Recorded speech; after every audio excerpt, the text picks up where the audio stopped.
Hello, today we will guide you through how to edit, void, and delete transactions in QuickBooks Online. First, open QuickBooks Online and sign in.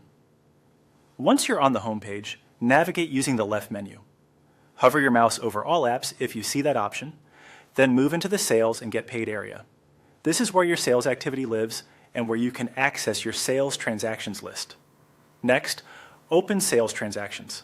Here you'll see a table of invoices, sales receipts, and other sales entries. If you need to narrow what you see, use the date or status filters at the top.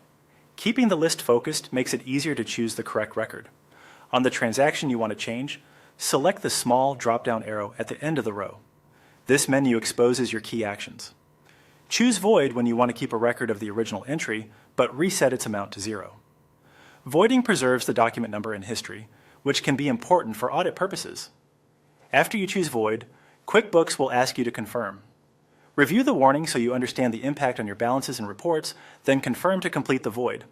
You'll see the transaction remain with a voided status. Choose Delete when the transaction was created by mistake and should be removed entirely.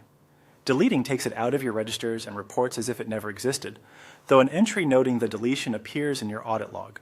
After selecting Delete, QuickBooks will display a confirmation message.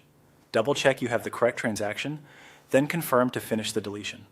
Choose Edit when you simply need to correct details, such as the customer, date, product or service, quantity, rate, tax or memo. The transaction opens so you can make your changes. Be mindful of any linked payments or deposits. Edits can affect those links and your reconciliations. Once everything looks right, save the changes and return to the list to verify the updated information.